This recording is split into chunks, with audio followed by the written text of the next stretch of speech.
We're now going to move on to the panel to get deeper dive into this idea of hidden values. I want to remind you that you can use Slido. We're going to be using that for asking questions on this panel, so please make sure you check it out, sli.do, to get onto the website, and the code is beyond with a capital B space conf. Oh, you're already here. I was going to introduce you and big you up and make you sound amazing. I'll have to go. No, I'm going to introduce you because you deserve it. Chanuki Seresinhe is going to be leading this panel for us today. Chanuki is a data science researcher at the Alan Turing Institute and the lead data scientist at Popsa, which if you were here yesterday, you would have heard her telling you all about. She formerly worked as senior data scientist at Channel 4, and her research entails using big online datasets and deep learning to understand how the aesthetics of the environment influence human well-being. Welcome, Chanuki, and do enjoy the panel. Please give them a big round of applause.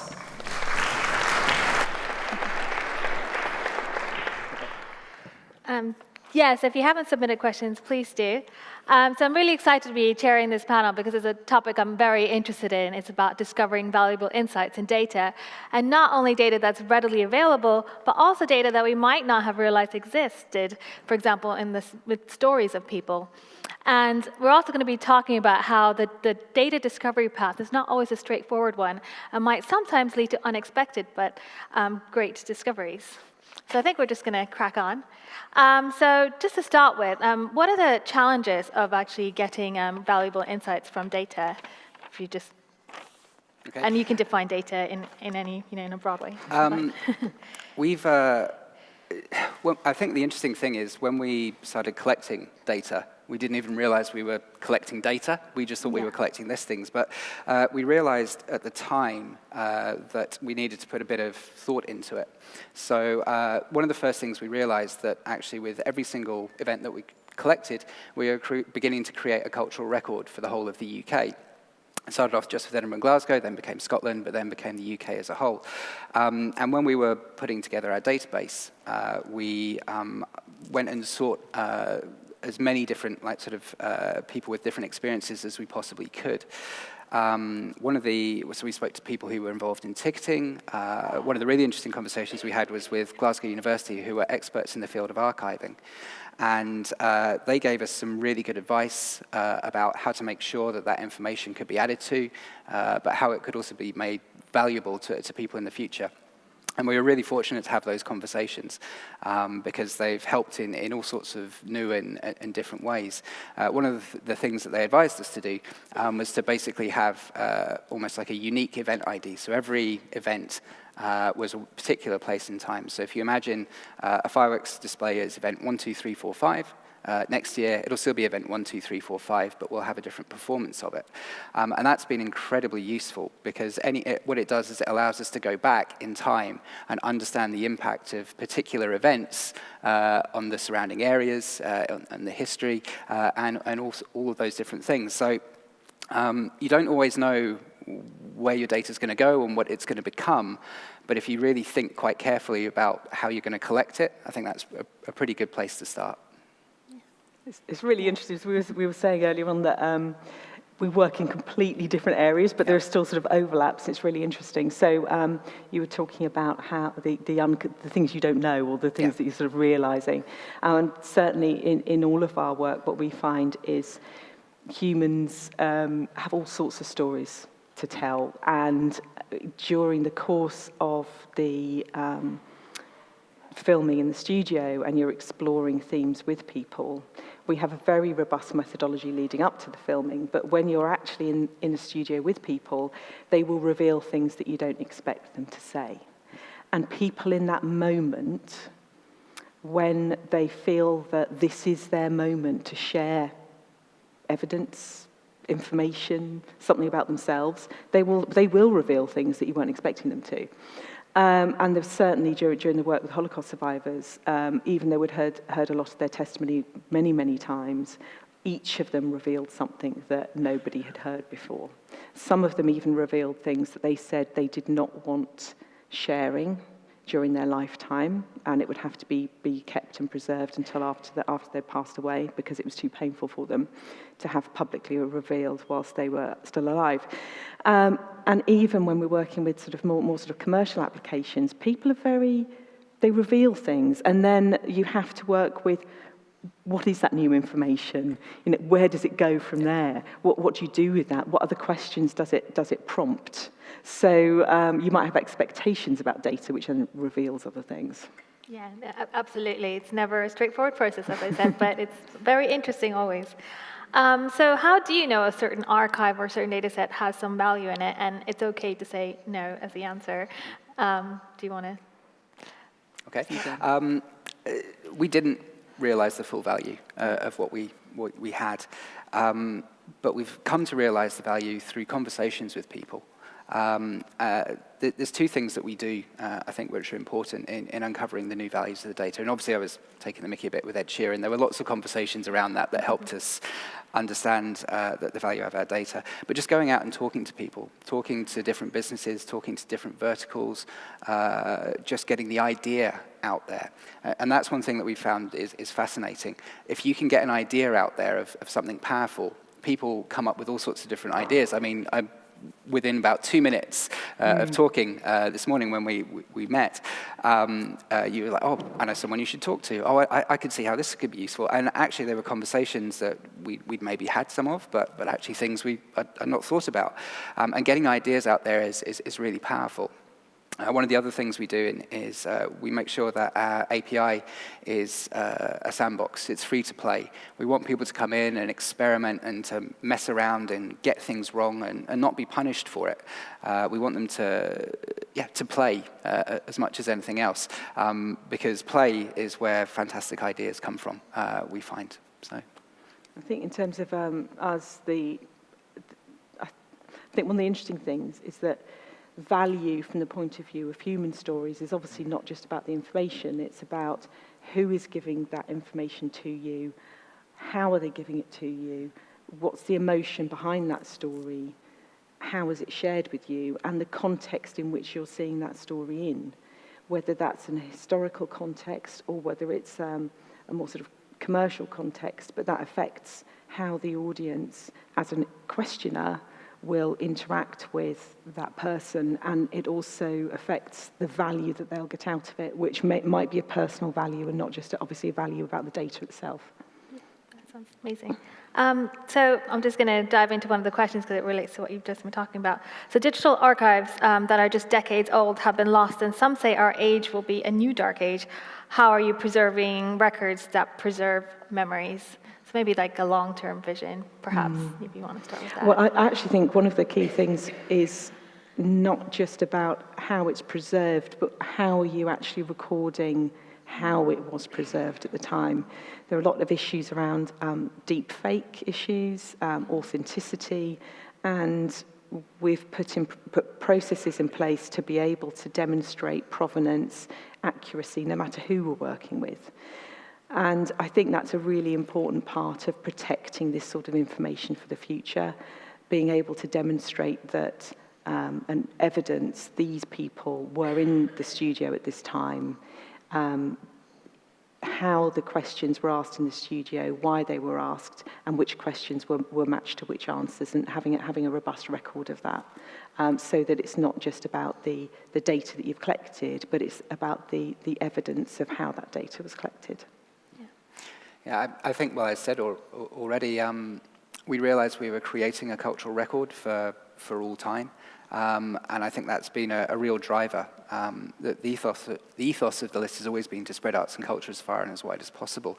But we want to do that going back in time as well as forward in time. Most of what we do is about collecting data in the future, but having a really strong record of everything that happens in the past is important.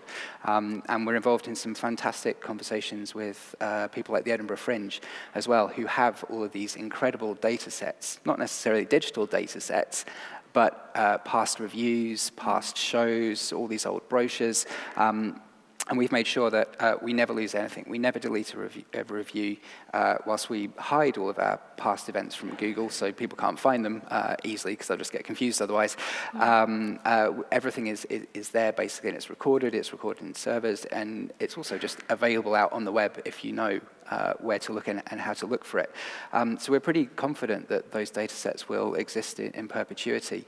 I think the really interesting thing is how those data sets begin to interact with other data sets. So as an example, if you're recording an artist, so let's say Beyonce, okay? You've got an interview with Beyonce asking lots of questions. Where I think it's really interesting is actually we can go back and we can track Beyonce over a period of time, and we can track the venues that she acts in. You can record all of the reviews as well, and you can merge all of those things together, and you can chart the rise and fall and rise again of various artists. And there's something really fascinating about how all of these things interlock, and the power of data to do that, because we have a tag of Beyonce, and once we do that, we can pull together all of these listings, all of these reviews, all of these periods of time, and we can attribute them to a fantastic interview as well. So I think that's really powerful. Yeah, no, that's great that you're actually making that data permanently available, because as a researcher, as one of my hats, really appreciate it when people actually share their data, because you can find insights that perhaps the company didn't think about because you're wanting to answer a completely different question. Absolutely.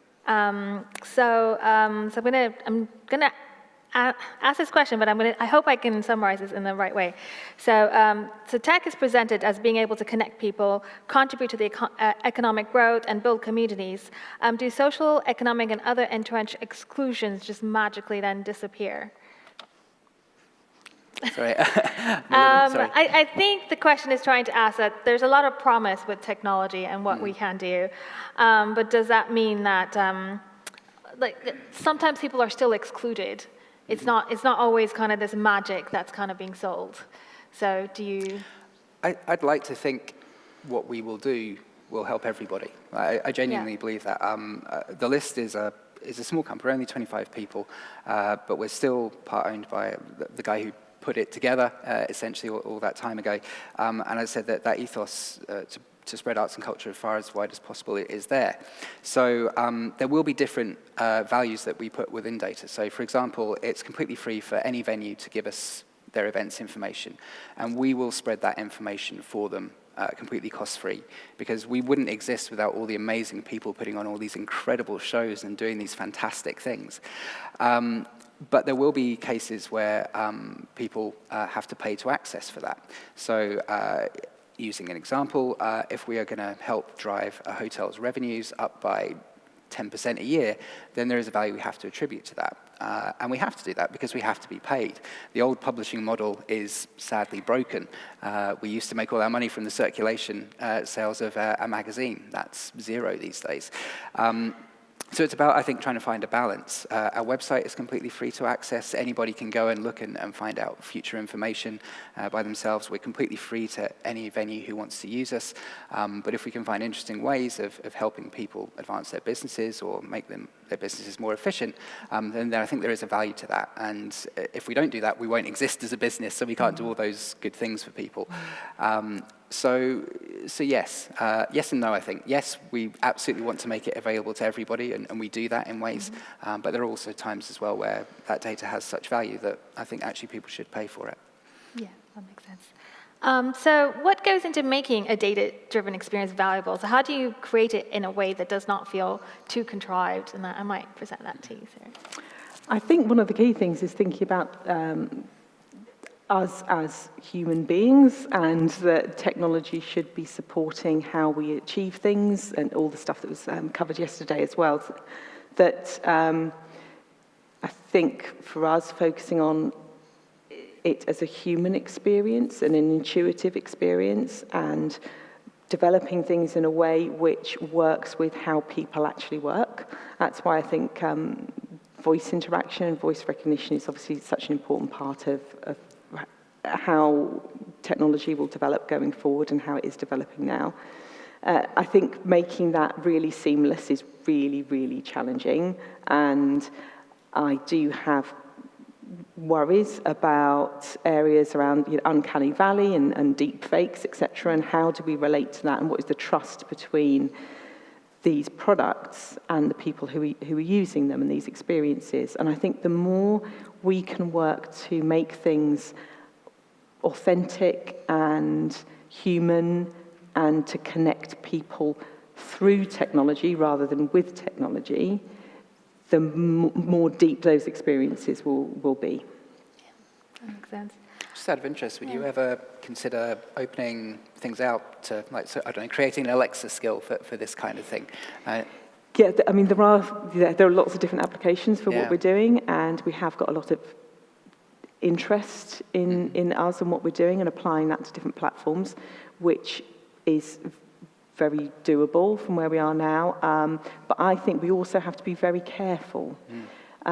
We are focused on being authentic, being real, and people need to know that what we are doing is connecting with real footage from real people. It's not recreated people, so we don't have to worry too much about uncanny valley problems. And I think that makes a big difference. So I think if we stray too much outside that, we'll damage what we're doing, which is all about the authenticity. Yeah. So kind of related, how good at machine learning and recommendations algorithm at offering inspiration that's outside of your bubble? And I might point to you. Well, that's a good question. I've been involved in discussions with the Fringe around this. There's a fascinating piece of work that they're undergoing at the moment. I think it's called the unrecommendation engine, because what they want is they want people to experience something a little bit outside their comfort range, but you can't go too far outside someone's comfort range.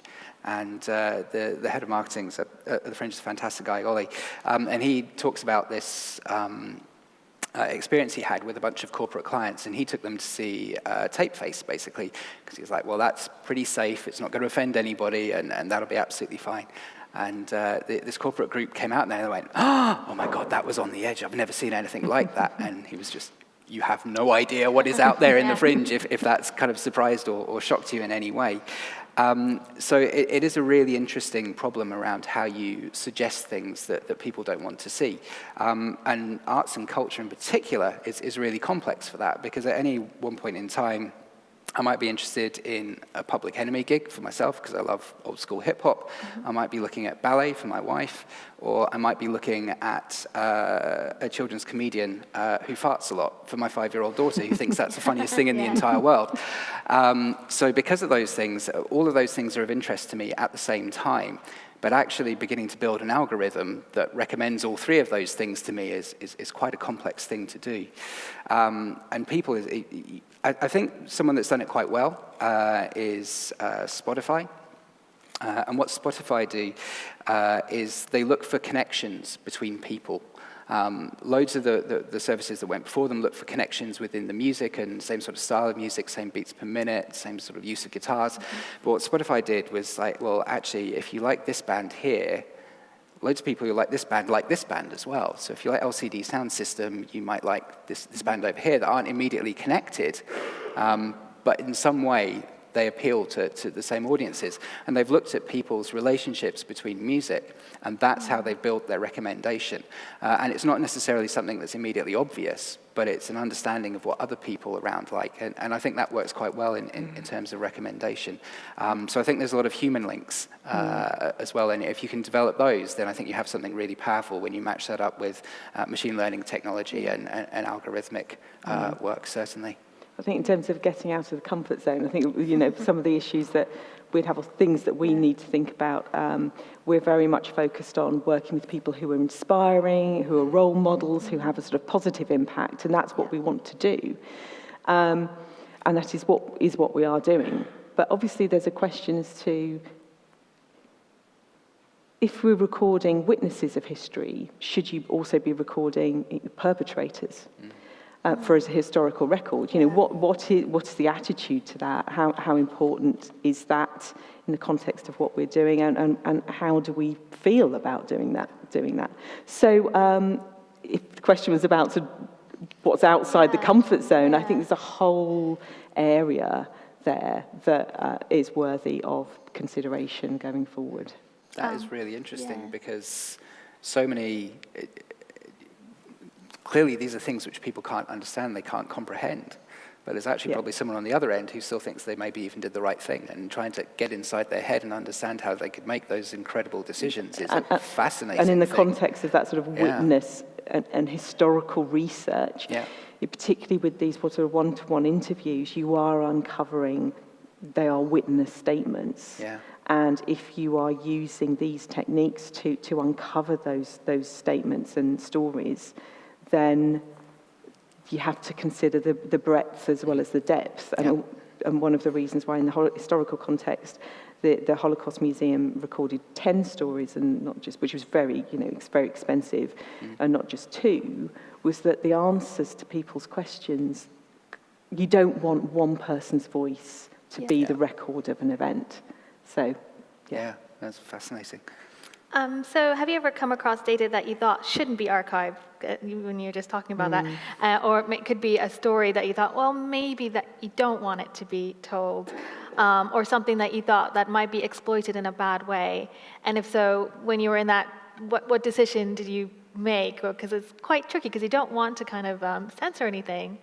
And you want people to be able to tell the full story. So have you ever been in that kind of difficult situation? When we were doing a lot of the work on sort of sensitive subjects, we had a very strict guidance for ourselves at the beginning that we would not, we'd ask the questions, that answer was given to that question, and that was the answer that was recorded.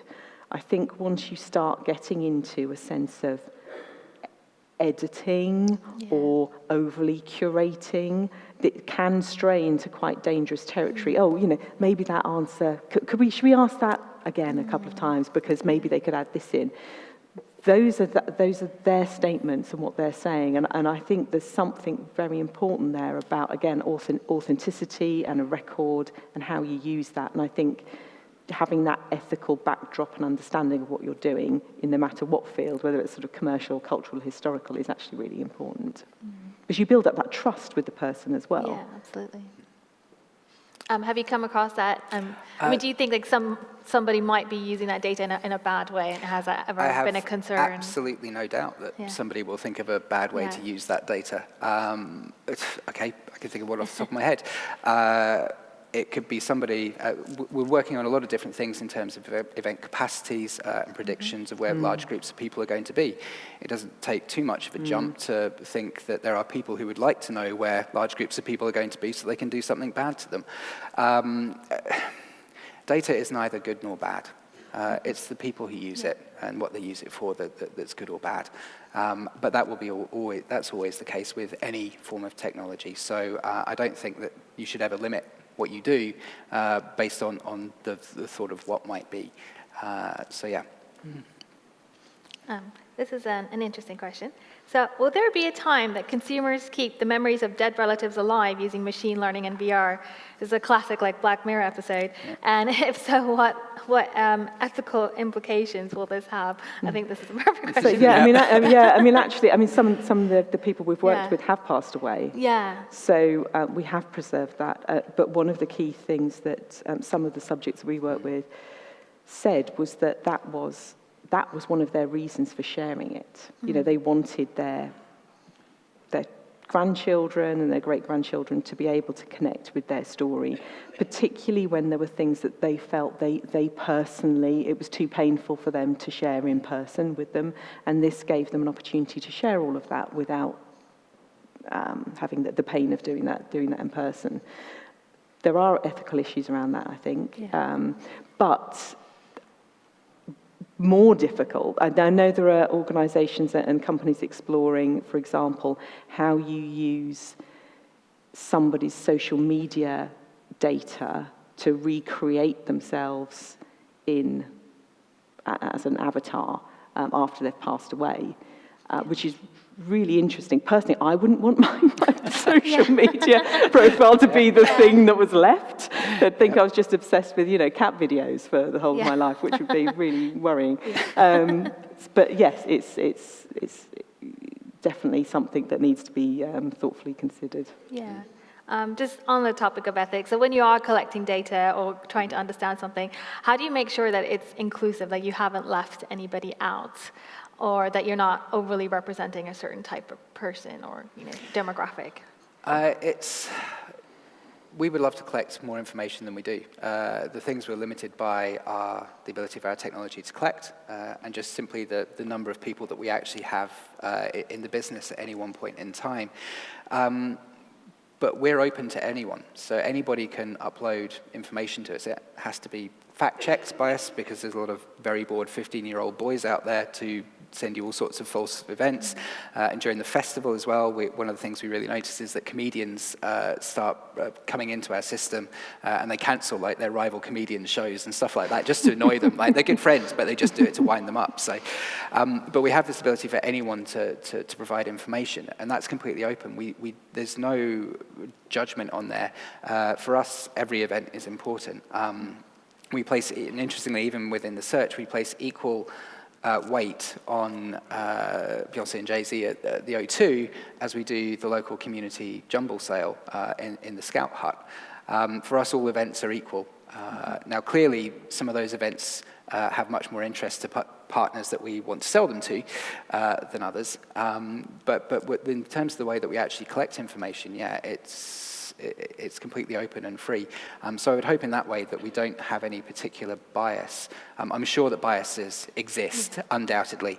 I know for a fact, for example, that we have less Bollywood films on there that we should do, because a lot of those are shown in, say, like local mosques or something else like that, or places of worship, or all sorts of things who might not necessarily use us, but actually we would love to have that information. It's a fantastic source. So yeah, we would love to take as much information as we possibly can. Okay. I think we're almost out of time, so I'm going to ask both of you one last question. So the deep ocean remains one of the most unexplored places known to humans. They say that we only explored 5% of the deep sea, and much is still unknown. Do you think there is an equivalent in terms of data? I mean, what kind of data do you think we really should be exploring more of? Okay, I'm going to just focus on events data because that's probably the thing I know the most about. But whilst we've got the most comprehensive set of live events data, we're still only scratching the surface.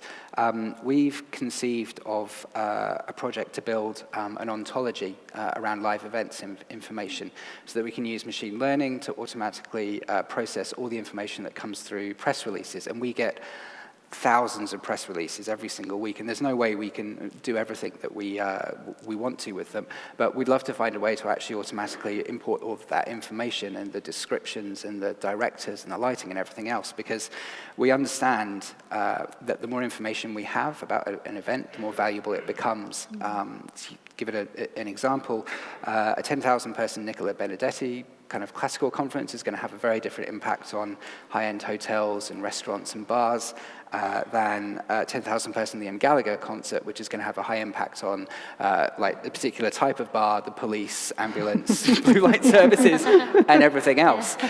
So the more information that we can begin to extract, then the more valuable that piece of data is. And that depth just goes so far in terms of events.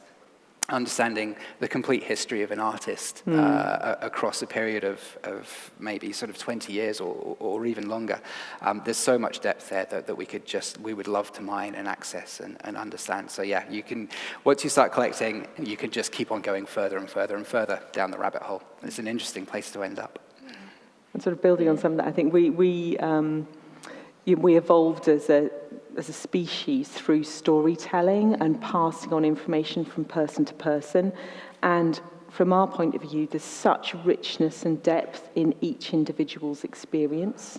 And if we can capture that and make that accessible to people, that is part of the ocean that hasn't yet been explored. That's fantastic. Well, thank you so much. I've learned a lot. I hope you've all learned a lot. So just a hand for our panelists here.